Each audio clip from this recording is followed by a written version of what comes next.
So our first speaker is going to be Dr. Karen Randall. And she is a residency trained in pediatrics, emergency medicine, and family practice. She has served on the SAMHSA technical expert panel with Sheriff Justin Smith. She has published articles and chapters in books, which I will welcome her to tell us about. She is certified in cannabis science and medicine through the University of Vermont School of Medicine. She recently did a press conference at the Houston Institute with the former U.S. drug czar, John Walters. And come on up, Karen. Okay. Colorado in 2013, and something magical happened in 2014.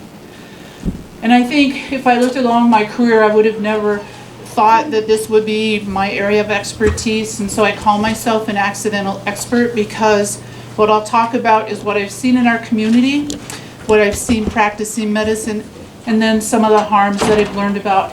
I actually got a certificate in cannabis science and medicine because I thought there has to be something more.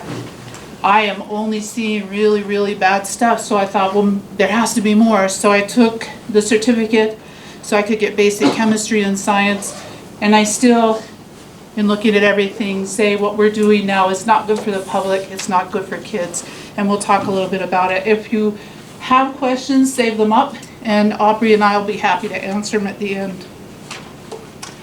So when we first look at this, and I spoke not too long ago to a group of emergency medicine physicians, and in the group was a toxicologist, and I talked about what the difference is and why what we're seeing today is so different than what happened in Woodstock.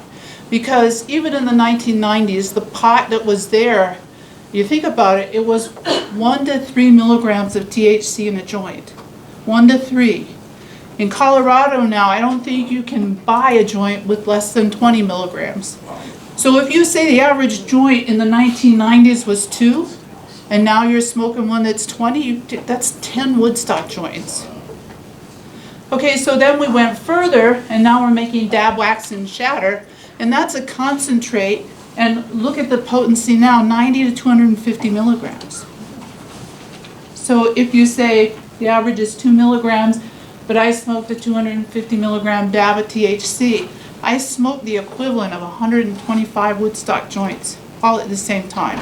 And I'm here to say that my patients will tell me on a routine basis that they smoke 1 gram a day, 2 grams a day, 5 grams a day. So that's what we're talking about. And how are we consuming it? We're smoking it, edibles, vaping, and there are lots of other ways to consume it. You can get a cannabis tampon if you want. You can get cannabis chapstick. If you so need, you can get a cannabis suppository. And down below is a whole myriad of edibles that you can get too. So there are all kinds of ways to provide what is being provided to the community. When we talk about whether promises are made to a community, and the whole thing is we want you to put this in your community because you will really benefit from the taxes that you collect, right? That's what you're hearing. I'm sure it's what you're hearing because it's what we heard in Pueblo. And if you look at Pueblo County has 160,000 people in it, Pueblo City has 110,000 people in it. We have 49 to 50 retail or medical marijuana stores, and we have over 100 grows. And if you just listen to what people are saying with regards to the money you'll make, Pueblo should be making out like crazy. We should all be in gold-plated Hummers, right? Because we've got all these businesses supplying a huge tax base. And I don't know if any of you guys have looked, because most of the government in Colorado doesn't look south of the Springs, but I don't know if you've heard about Pueblo, but what I'm going to share with you is some of our current statistics. So we were promised, we would get community improvements, schools would get better, jobs would get better, we could fix our jails up, and there were tons of other benefits to the community. And the reality is, this is some of the statistics. Pueblo has 110,000 people roughly. 69,000 or more, just a little over 69,000 are on Medicaid. Right. Over 40% of our community is on some form of disability. Our low-income housing is 98% occupied, and our homeless population has never ever been higher, and we don't have a homeless shelter. So I don't know if that sounds like a thriving community to you, but we have 50 retail stores or medical dispensaries and over 100 grows. And this is what we face every day in the ER. This is my own personal research. It's a long-term research study, and what you can see here is I do all the urine drug screens. We are the only level 2 trauma center in southern Colorado, so we're a catchment area for all of southern Colorado till you get to the Springs. And urine drug screens are done in our emergency room for basically 3 reasons: altered mental status, overdoses, or traumas. So when we first looked at, I collected all the data back to 2013, and when we looked here, we were having roughly 40% of the people that we tested, and we weren't testing everybody, were positive. And now if you look at 2018, 61% of the people were testing. We were told that if we have cannabis, opiates would go down. Our opiate use actually went up. And then the thing that's shocking is our methamphetamine use actually tripled. So, and this is from our community. This is, I probably have 40 to 50,000 numbers in my study now. So this is numbers from last year, and I haven't looked at 2019 yet. So they said, what about students in schools? We were said, oh, we'll legalize, and that way we can regulate, and our youth usage will go down. I know you've heard that. Pueblo District 6 schools had a 38% chronic absenteeism rate last year. That was up from 29%. This information, you can just go right to the Department of Schools, Colorado Department of Schools, and you can actually find all the counties. And the problem with that is if you're doing a healthy kids survey or you're looking at these kids and looking at the future, the kids who are likely to be using are probably going to be missing. So, and we're talking about 38%. That's over a third of our kids aren't in school on a daily basis. Here's what happened to funding in Colorado. This is also from an education site, the Department of Colorado. Look what happened to our average. In 1982, we were about average, but look, in 2015, we were less than $2,000 compared to everybody else on the average. So actually, our education funding has gone down. So this is just, you don't have to believe me, this is Fox News, you can Google it. Our attendance problem is a really big problem. Here's the printout. Here's one of the standard printouts. So what I said, and you can look and you can see, in Colorado, there's some communities that have a 44% chronic absenteeism rate. And this is a problem for our future because these kids aren't getting trained or educated. They're not getting skills, and so they're going to be dependent on their peers to support them. Here's what happens to youth who are using. If you look at the light green bars, those are states that have medical. Darker green bars, those are the states that have medical and recreational. This is from, I think, 2015. But look where all these bars are. Our youth are using in the states that are legalized. That's not surprising, but that's our statistics. So when we look at this is from the school resource officer, and we'll say, well, we'll control and we'll regulate and our youth won't get it. Where are they getting it from? 39% got it from a friend who got it legally. And here's the shocking part, 23 got it from their parents. Because it's a perception of it's legal, it must not be harmful. And so we're using it. And what I see in Pueblo and what I see in the emergency department all the time is that we'll have kids as young as 11 who come in and positive. And unless there's family discipline, nothing happens. So they're definitely using, and they're using more. And when our kids choose to use, they're going straight to vaping, so they're using dabs, which is high concentrate, high potency THC. So what are the medical problems being seen?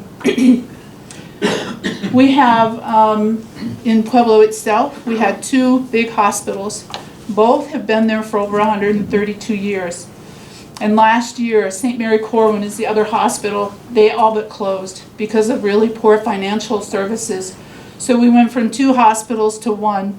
And you can imagine what that would do to a community, and we're a hospital, and we're providing services for the entire south part of the state. Everything that, unless it goes to the Springs, is coming to us. And we're providing services for all of our communities, so our hospital is constantly full. Our ER wait times have gone up, and we're always waiting for beds. This is referable from the Chieftain, you can look it up. Our hospital's been drastically strained due to the economics that we have in the county. We have 69,000 people on Medicaid. It is very hard to recruit providers to the area. It's hard to say, come open your practice, you're gonna get paid 10 cents on the dollar for what you're billing. And so it's become harder and harder to recruit practitioners to the area.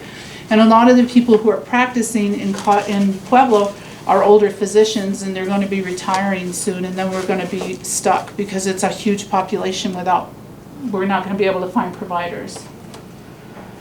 So what have we been seeing medically? And I could go into this and probably talk about this for a couple of hours, but I'm going to try and keep it brief. We are seeing a lot of cannabinoid-induced hyperemesis. So this is also termed scromiting, because I can close my eyes, and when someone comes in with this, it's a combination of screaming and vomiting. I don't even have to know, I just have to hear it, and I'm like, oh, they're scromiting. 10 years ago when I was in Detroit, this was a case report. It was so rare, it was like, we gotta write this up. And we got it printed in the journal. And now we see it at least once or twice every day. And these are young people, and we don't know why. Certain people have this reaction, so they have protracted vomiting, they have abdominal pain, they have screaming, and so we don't know why that happens. We also see psychosis, depression, and anxiety. Vaping illnesses, this is all in the news lately. If you look at the CDC report, over 2,000 cases have been diagnosed, and I would guess it's more because we aren't really reporting it until recently. Over 40 people have died, and over 87% of those tested have vape THC or cannabis. We're also seeing ingestions, both accidental and intentional. We can talk about a few stories, an intentional ingestion, and it happens a lot with edibles. So we had a couple coming up from Texas. As soon as they hit the border, they stopped in Trinidad, bought some edibles. When you eat an edible, it gets absorbed into your stomach, and it goes through metabolism, what we call first pass metabolism in your liver, and everybody's different. So time of onset is different for everybody. So people don't wait long enough, and then they eat some more, and then they eat some more, and then they become acutely psychotic. And this woman became acutely psychotic going up I-25 at 75 miles an hour with 2 kids in the car. So somebody told me when you eat an edible, it's like getting on a roller coaster ride. You know it's going to start, but not exactly sure when. But once it starts, you're on the ride till the end. So what is hyperemesis? Again, it's recurrent vomiting. It leads to dehydration, kidney injury, ICU stays, and even recently reported death of a teenager. That's the story. He was 17. He started vaping and became he had hyperemesis, and he couldn't stop, and ultimately he died from this. When I did outreach to the local hospice nurses in Pueblo itself, they had a man in hospice because he had a hyperemesis but couldn't stop smoking. The mother said on this kid, he loved weed, the vomiting began, and months later he died. We see this every single day in our ER. We see someone with this every single day. The only real treatment is stopping. It takes several weeks, even months, for the symptoms to go away. That's like a washout period. You can't just stop for a couple of days and be better. If we look at just the expense of seeing these people in the emergency department, say we see 1 to 2 cases a day, but for math, we're going to do 1 case a day in 1 ER in Colorado. We have 25 ERs in Colorado, so 1 case a day, 1 patient in 1 ER. The billing is about $6,500 because they frequently get CAT scans, they get IVs, they get medications, they get ER visits, they're seen by the doctor, etc. This doesn't count admissions, it doesn't count scoping, it doesn't count ICU care. But just the 1 ER visit a day, it's over $2.3 million in billings in a year. That's just for 1 patient in 1 ER once a day. And we're seeing at least 1 to 2, and now we have 25 ERs in the state. So you can see how rapidly we're not making money, we're just shifting the cost center, right? Because we're all paying for the 69,000 people who are Medicaid, who are coming to our ER, who are vaping or using cannabis and having problems like hyperemesis. So we're just cost shifting. So that can tell you that your community is going to make bank, but we're going to be all paying for this because our costs of healthcare are going to dramatically go up. So they did a recent study in radiology and to diagnose, because it is a diagnosis of exclusion, which means that I have to make sure you don't have ulcers, or maybe it's not your gallbladder, or maybe there's something else weird. So it's a diagnosis of exclusion. Many of these people get repeated CTs, they get repeated evaluations, they get repeated ER visits. And we're talking, like, I saw a guy who came in every day for 7 days in a row. And then when I said, I think it's the weed, his dad actually took a swing at me and said it's not the pot. So, and you think about like the cost. So the average cost to come to diagnosis of hyperemesis is about $76,000, and this is a study from California. That study's up here on the slides. If you want to take that down, you can reference it yourself. Psychosis. I lived and worked in Detroit for 18 years, and I have never seen acutely psychotic people like I'm seeing now. In the last 6 months in my ER, I've been hit twice. I've been verbally abused probably every day. I can't tell you the number of staff that have been hit. We're losing nurses left and right. The psychosis is very, very real. And I'll give you a story. I had a young man who came in. He was on spring break, and he had traveled to an outside state and had an episode of psychosis. He was a teenager. They brought him back. He was so psychotic, they felt it wasn't safe to put him in a plane, so his parents brought him back to Pueblo. He was evaluated, and he was admitted to our off-site adolescent unit. In that adolescent unit, he again had another psychotic episode. He attacked 3 nurses, and he stabbed a security guard. Because we are so rich with all this money, we don't have the resources to do any long-term health care. So he was discharged within about 2 weeks of that episode. He went home, and within 2 or 3 more weeks, he came back to me because he had another psychotic episode. He assaulted family members. He assaulted his grandfather so bad he was put in the ICU. The last time I saw this kid, he was on his way to jail. I happened to talk to a friend of the family just a couple months ago, and he's still in jail. And the only thing that this kid ever tested positive for, ever, was THC. And he admitted to using marijuana daily. There was no history of psychosis in the family, no history of schizophrenia in the family, no history of serious mental illness in him or the family. And his symptoms were recurrent. And I'm going to say, I have to assume, although it's possible, that when he was in the adolescent unit, had a recurrent psychotic episode, that he wasn't using at that point. And when we look at the most recent literature, there's a lot of long-term literature that is coming out of Europe and New Zealand and Australia that shows that the more you use, the higher the potency used, the more likely you are to be psychotic. There's a researcher here, Deepak D'Souza, who actually was able to induce psychosis in normal people just by injecting THC, and he injected 5 milligrams. And I'm telling you that I have patients who tell me they smoke a gram, 1,000 milligrams a day, 5,000 milligrams a day. And why? Simply because they can. Here's the big crisis, right? Here's vaping. Vaping is going to replace smoking. It's the healthy thing to do. It's the best thing to do. Here's what vaping looks like when you're 16 and your lungs go. And this is from, I don't know if you guys have seen this, this is from my hospital, Henry Ford in Detroit.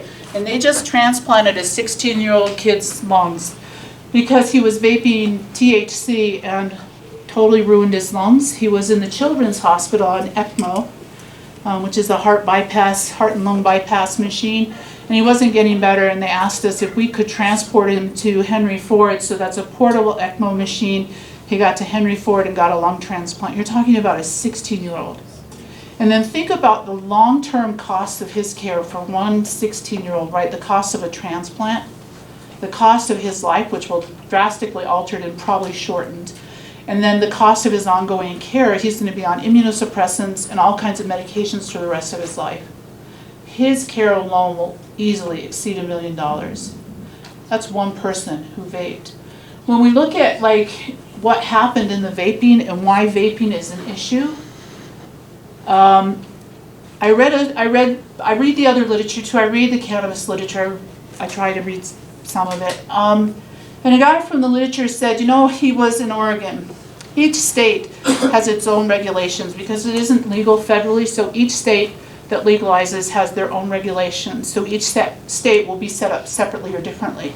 So this was in Oregon, and he said, you know, I read a study about rats, and I read a study on sheep, and both of those studies said it might not be so bad to put vitamin E in. And then he read a little article that said maybe some asthmatics are short of vitamin E. So that was the principle of his studies and the principle of research that went into it. And he went to the Oregon MED, Marijuana Enforcement Division, and he said, I think that I'm going to add vitamin E acetate to this. Is that okay? And it was like, it sounds healthy, right? And they go, yeah, go ahead. And now here we are. There are a lot of cartridges, they call them carts. They're not regulated. No one is regulating what goes into that product. Legal or not legal. 3% of Oregon's product was checked last year. I don't know how much of our product is checked on a yearly basis, but no one is really regulating the content of those. So if you're vaping, you're just taking it. It's the roll of the dice, what's going to happen in your lungs. Our lungs are not meant to have oils in them. The THC molecule is what we call lipophilic. It likes oil. It's like vinegar and oil. It doesn't mix with water. So when you vape, you're vaping oil, and you're putting oil in your lungs, which is causing long-term problems. So we're not exactly sure now by the CDC what's causing it. We do think that there is some cause from vitamin E. There's also a lot of other cutting products that they use, honeycut and terpenes, etc. And they also think that there might be an aspect of burning it because the act of vaping high heat stuff and releases all kind of toxins. So this is some ads that we've seen local. This is what we're getting locally, and I put the one in the middle is a book about all the cures that people have been promised. This is one of my huge objections, is that there's so much literature out there. The article on the far, your right, says it treats cancer. And I don't know about any one of you, but I don't know if you've ever had to go and tell a patient, I'm sorry, you have widely metastatic cancer. And the best thing that we can do for you, sir, is to put you in hospice. Have you all had to do that? Because I have on more than one occasion. And he was 39, the one I remember, and he chose to treat his cancer with cannabis. It's not proven. Someday, maybe because the molecule will cross our blood-brain barrier, it is a strong anti-inflammatory. So someday, maybe, there's 400 or more chemicals in a cannabis plant, so we may be able to extract a chemical that's beneficial, but we're not there yet, and you will not get your treatment at a dispensary. So we are seeing these ads all the time. This woman here is a very prolific writer. I looked her up on Amazon. I tried to find out what her background was. I don't think she's a doctor, but she's sure giving a lot of information. Okay, so then we talk about, okay, what does it mean personally to y'all to have dispensaries here and have that here? This is, I'm just pointing this picture out here. This is my neighbor, right down here. I just want to bring this up one more time. I lived in Detroit for 18 years. I never saw a SWAT team coming out of my neighbor's house. This is my neighbor. The picture's a little bit blurry on purpose because the SWAT team didn't want their faces up. This is the Cuban cartel grow house. It was literally around the corner from me and across the street from a friend of mine. And every day that she opened her door, she looked at this house. You could see through the front windows there that they had taken everything out of the house, nailed the door shut, and they had 2 big commercial air conditioning units sitting there. And she called all the time and said, this is a grow house. But nothing happened until San Isabel Electric found out that they had tunneled their electric bundle under the driveway and live tapped into the junction box and was stealing electricity. They did the same thing with their water. So this was our neighbor. We were there. We asked if we could watch, and they said, yeah, you can watch, but stand on the side because they're always heavily armed. And I don't know if any of you want your kids or your grandkids riding their bike by a house that's known Cuban cartel or heavily armed. This was my neighbor. It was pretty shocking. My brother lives in Brighton. He's a firefighter. He's been a firefighter for a long time. This is his neighbor. His neighbor in a very nice neighborhood. And I didn't know this till my brother told me that when you have a grow in your basement, you don't really want the neighbors to see that you're running lights 24/7, so you board them up. And when you're a firefighter, if there's a fire in the house and the windows are boarded up, you don't go into the house because there's no egress. So my brother watched his neighbor's house burn to the ground because all they could do was fight it from outside. But again, you're putting all your neighbors at risk, right? We don't live in a climate that's very happy with fire, right? We're all dry climate, and it's like there's a substantial risk to your neighbors. So this is also what we're seeing in our community. My scribe, who helps me when I go to the emergency department, had a grow next to her. And one of my other partners who lived in Parker had a grow next to her. And they're not putting grows in the bad neighborhoods because you don't want to put your product in the bad neighborhood. It could be your neighbor. And it could be a Cuban cartel or a Mexican cartel or a Russian cartel, but they're here, and this is what's coming into town. And finally, I have no disclosures to make. I don't get paid for doing this. I have seen so many kids come in who are psychotic, and I feel like ethically I need to speak out because this is really, really bad, and the more I learn about it, the more it scares me. We're looking into genetics now. We know that in the old days they used to say alcoholism runs in the family. It does because you change your epigenome. And the same thing is true with THC. You're changing your epigenome. You're changing your genetic material and you're passing this off to your offspring. So your offspring, whether they have used or not, they have a predilection and they'll pass it to their offspring. And that's why alcoholism runs in the family, because you've changed your chromosomal makeup. And these studies are now coming out. There's studies from Harvard and there's a big researcher in Australia, and they're coming out with those kind of things. I just have to say that the two cases I want to just say briefly, because this to me is the most concerning, is the pediatrician. I had an 11-year-old boy come to the emergency room in police custody. It took 5 or 6 officers to get him in because he was really out of control. He was living with his grandmother and his grandfather because his dad was in jail and his mom was on the street. And I know that this is polyfactorial, right? They were polysubstance abusers, most likely. I didn't meet them. But this kid was 11 and he never used a drug, ever. He had learning disability, and then he had what he called blackout rages. And he's had multiple, and the grandmother said they have been increasing in frequency, and in this blackout rage, he took poultry shears, and he was chasing his younger brother and his grandmother with poultry shears in an attempt to stab them and kill them. When I saw him, he said, I just don't remember these. I don't remember what happens to me, and I feel terrible. And this poor kid was stricken. And then I thought to myself, where did I send this kid home at the end of the visit? I sent him home with his grandmother who's terrified of him, because I don't have community resources despite all the tax money we've been promised. I don't have a place to put an 11-year-old boy to get help. I don't have a place. They sent him home with his grandparents who are terrified of him. That's one case. Who's to say that he won't have a blackout rage in the mall the next time? And I don't have a place for him. I had a 5-year-old girl come in, same thing, product of drug abusing parents. 5 years old, had to come in from her Head Start program with police. So wildly out of control that we had to sedate her to get even close to her.